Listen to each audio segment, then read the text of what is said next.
रामपुर गांव के रहने वाले सुदीप की बारात दुल्हन लेकर वापस लौट रही थी।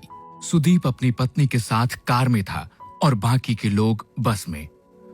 सुदीप की कार बस के साथ साथ ठीक उसके पीछे चल रही थी। रात बहुत हो चुकी थी और सुदीप की पत्नी रीमा को जोरों से नींद आ रही थी। ड्राइवर कार चला रहा था। तभी रीमा ने सुदीप से पानी पीने के लिए कहा। मुझे बहुत जोर से प्यास लगी है, पानी चाहिए। अरे रीमा, पानी तो खत्म हो गया है, अब क्या करें? गांव पहुंचने में तो अभी काफी देर लगने वाली है। लेकिन इतनी देर प्यासी कैसे रहूंगी? आप लोग परेशान मत होइए, यहाँ आगे एक जगह पानी मिल जाएगा। कुछ दूर जाकर ड्राइवर ने कार को रोक दिया। सड़क के किनारे एक हैंडपंप बना हुआ था। सुदीप कार से पानी लेने के लिए उतरने लगा। रीमा ने उसे कहा कि वो भी कार में बैठे बैठे थक गई थी और 2 मिनट के लिए उतरना चाहती थी। आप दोनों की अभी अभी शादी हुई है, हाथों में मेहंदी लगी हुई है, ऐसे में आधी रात को सुनसान जगह रुकना सही नहीं है। पानी मैं लेकर आता हूँ। लेकिन मुझे बाहर जाना था। शायद ड्राइवर भैया सही कह रहे हैं रीमा, हमें बाहर नहीं जाना चाहिए। ड्राइवर बाहर उतर गया और रीमा कार की खिड़की से बाहर देखने लगी। कुछ देर में ड्राइवर पानी लेने गया और पानी लेकर वापस आ गया। उसने पानी की बोतल रीमा को दे दी। रीमा ने जल्दी से पानी पी लिया। लेकिन इस बीच में बारात की बस जो अब तक आगे आगे चल रही थी वो दूर निकल गई और रीमा, सुदीप और ड्राइवर उस सुनसान रास्ते पर अकेले रह गए। ये देख सुदीप ने ड्राइवर से कहा कि वो कार को थोड़ा तेज चलाए ताकि बस के पास पहुंचा जा सके। ड्राइवर ने सुदीप की बात को मानते हुए कार को तेज चलाना शुरू कर दिया। लेकिन काफी देर के बाद भी कार बस तक नहीं पहुंच पाई। भैया 1 घंटा हो गया लेकिन अभी तक कहीं बस नजर नहीं आ रही है। इतनी दूर तो नहीं निकली थी, आखिर हो क्या रहा है? तभी रीमा की नजर सड़क के किनारे एक हैंडपंप पे पड़ी। उसने देखा कि ये वही हैंडपंप था जो कुछ देर पहले रास्ते में आया था और जहां से उन लोगों ने पानी लिया था, क्योंकि उस हैंडपंप का भी हैंडल टूटा हुआ था। ड्राइवर भैया, आप गलती से कार वहीं लेकर आ गए हैं। हाँ, मुझे भी ऐसा ही लग रहा है, लेकिन ये सब हो क्या रहा है? वो देखिए, हैंडपंप के पास कोई है, उससे पूछ लेते हैं। सुदीप, रीमा और ड्राइवर ने देखा कि एक बूढ़ा आदमी हैंडपंप से पानी भर रहा था। आप हमें यहाँ से रामपुर जाने का रास्ता बता सकते हैं? रामपुर तो 2 किलोमीटर पीछे छूट गया, तुम लोग वापस जाओ। नहीं, ऐसा नहीं हो सकता, हम वहीं से आ रहे हैं, वहाँ रामपुर गांव नहीं है। भाग जाओ यहाँ से, ये रास्ता बहुत खतरनाक है। यहाँ एक छलावा घूमता है, अगर तुम उसके चक्कर में फंस गए तो कभी यहाँ से बाहर नहीं जा पाओगे। ये सुनते ही ड्राइवर, सुदीप और रीमा बुरी तरह से डर गए।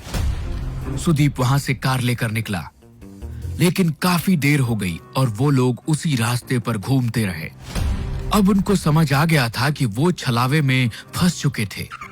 तभी रीमा ने धीरे से सुदीप के कान में कहा, किसी भी बहाने से हमें इस ड्राइवर को कार से उतारना होगा और कार तुम्हें चलानी होगी। लेकिन ऐसा क्यों?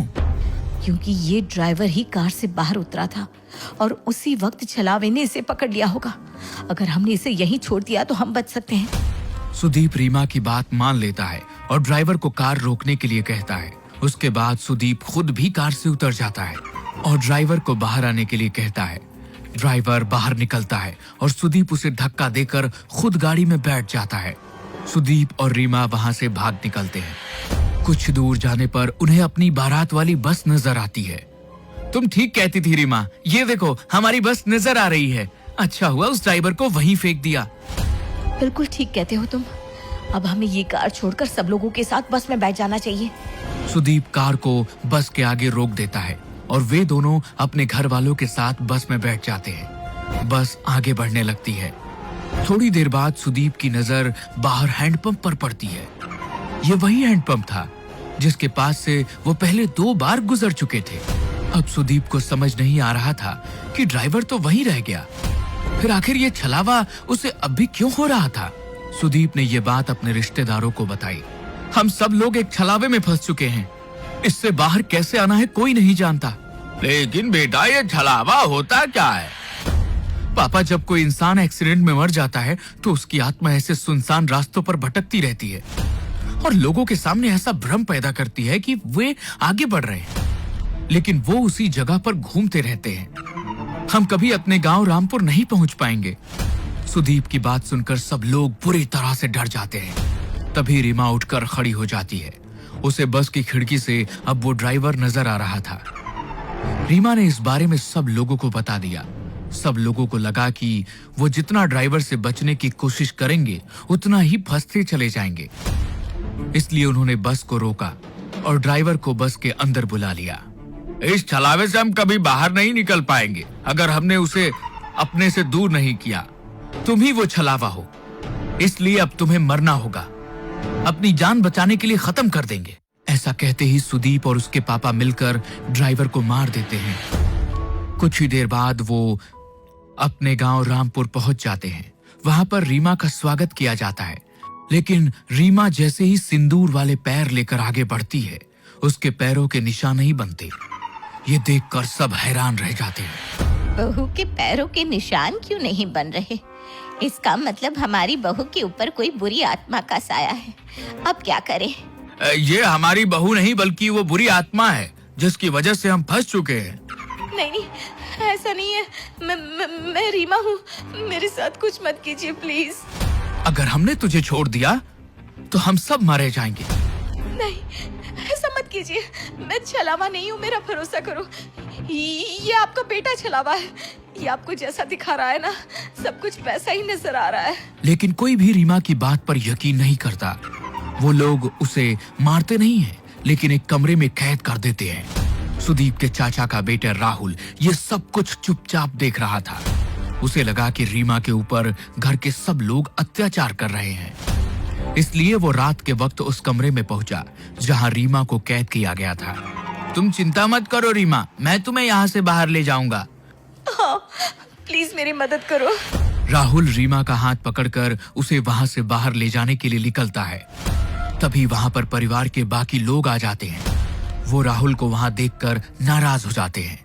ये तुम क्या कर रहे हो? मेरी पत्नी को कहां लेकर जा रहे हो? मेरी पत्नी का हाथ कैसे पकड़ा तुमने? आप लोग रीमा के साथ गलत कर रहे हैं। मैं उसे यहाँ से बाहर निकाल रहा था। तुम ऐसा नहीं कर सकते। आप मुझे नहीं रोक सकते। मैं रीमा को लेकर जाऊंगा। राहुल के इतना कहते ही सुदीप उसे धक्का देता है और राहुल दीवार से टकराकर वहीं गिर जाता है। उसके सिर से खून बहने लगता है। लेकिन तभी राहुल जैसा दिखने वाला एक और शख्स वहां आकर खड़ा हो जाता है। घर के लोग समझ ही नहीं पा रहे थे कि ये सब हो क्या रहा था। राहुल, तुम तो बेहोश हो गए थे। ये सब क्या हो रहा है? ये सब इस रीमा की वजह से हो रहा है। हमें इसका कुछ करना होगा। ठीक कहती हैं आप माँ। सुदीप आगे बढ़कर रीमा के बाल पकड़ लेता है और उसे खींचकर दीवार में धक्का देने की कोशिश करता है। रीमा झटके से दीवार से टकरा जाती है और तभी एक जोरदार चीख सबके कानों में सुनाई देती है। लेकिन यह चीख रीमा की नहीं बल्कि सुदीप की थी। रीमा ने पास में पड़े हुए एक डंडे से सुदीप के सर पर वार किया, जिसके वजह से उसके अंदर मौजूद छलावे का साया उसका शरीर छोड़कर बाहर निकल गया। सुदीप कुछ देर के लिए बेहोश होकर गिर पड़ा, लेकिन बाद में सब कुछ ठीक होने लगा। असल में छलावा और किसी के अंदर नहीं बल्कि खुद सुदीप के अंदर था। ये जैसा जैसा हमें दिखा रहा था वैसा ही नजर आ रहा था। लेकिन अब वो साया यहाँ से जा चुका है और अब कभी यहाँ वापस नहीं आएगा। लेकिन तुम्हें कैसे पता चला?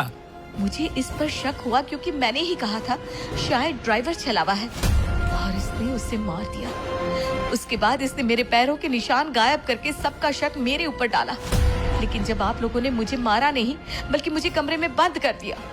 जब राहुल मुझे बचाना आया तो उसने मेरा हाथ पकड़ा ही नहीं था। छलावे की वजह से सबको ऐसा नजर आ रहा था। सुदीप ने उसे मारने की कोशिश की। तब मुझे समझ में आ गया कि असली छलावा सुदीप के अंदर मौजूद था।